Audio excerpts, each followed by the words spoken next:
This video isn't sponsored, but I do want to shout out my friend Ben's new EP, City Light, which is genuinely such a vibe. It relaxes me, but also pumps me up. It's so good. You can check it out on Spotify and iTunes very soon, and it's already available on Bandcamp. All 3 links will be available in the description. Holy shit.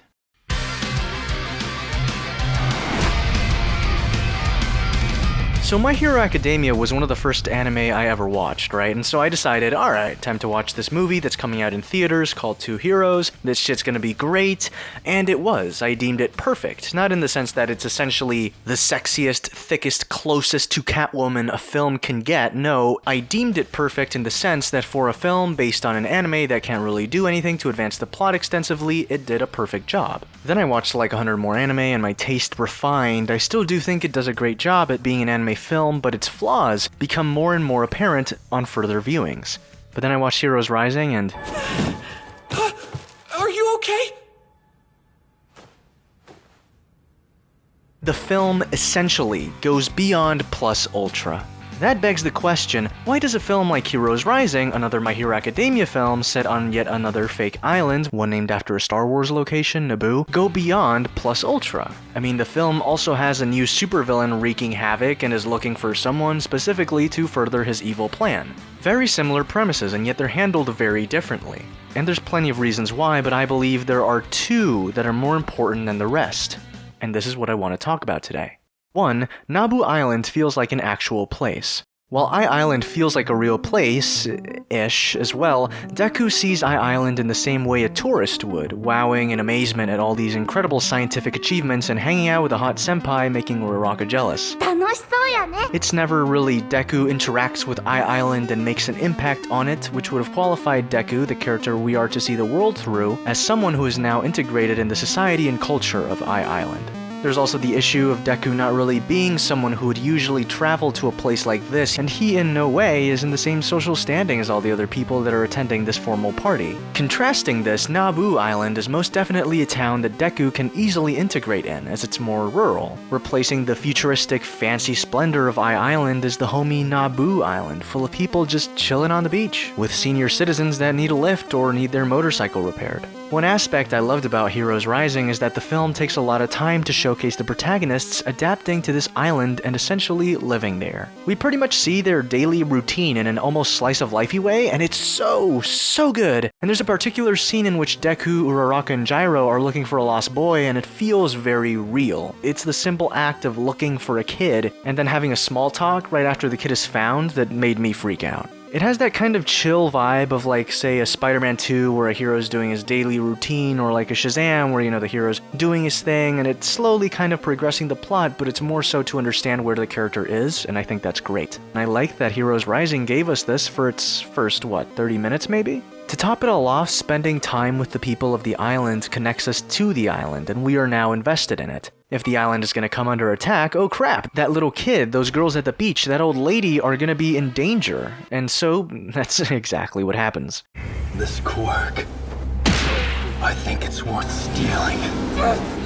It's no longer the idea that heroes are stopping an enemy force from attacking a location that's unknown to them. It's now heroes are stopping an enemy force that's attacking their home, if you will.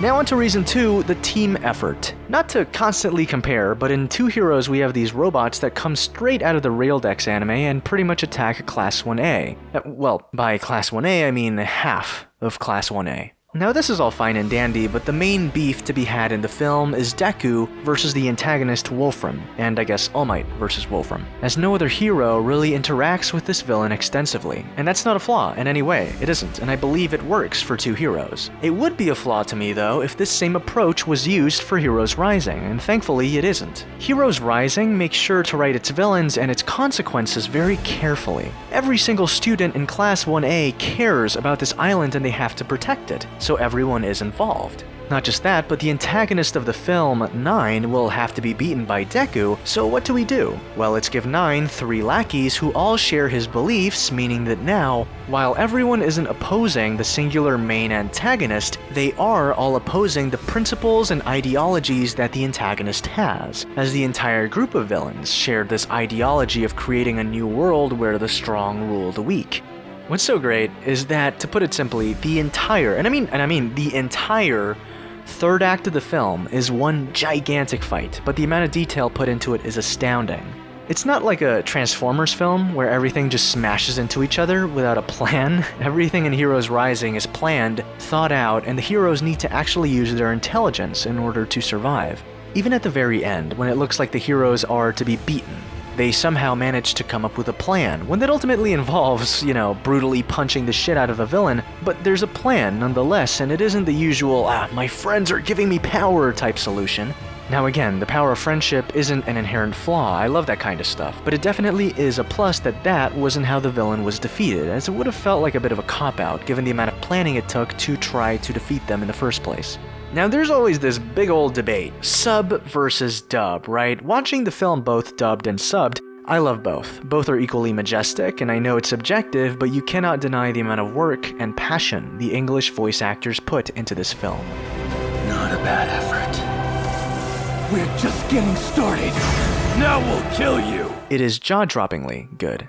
And speaking of jaw-droppingly good, Yuki Hayashi as the composer for the series has always been a massive win, and the score here is phenomenal. I listened to it after watching the film, it's great. Umakoshi and Yutaka Nakamura are the animation director and key animator respectively, and their work is astounding. The animation of this film is frighteningly good, like it's almost so good that it shouldn't be possible, but it is. It is possible because I saw it with my own eyes. I saw it happen. I'm still almost in a state of disbelief after watching the film, because even me, I am making my own animated series, and seeing that level of animation, it's honestly incredible. I have no words and I can barely speak right now because that's how emotional it makes me. A lot of the best animators went to work on Heroes Rising, and that's why I believe the animation quality in Season 4 of the series dipped a bit.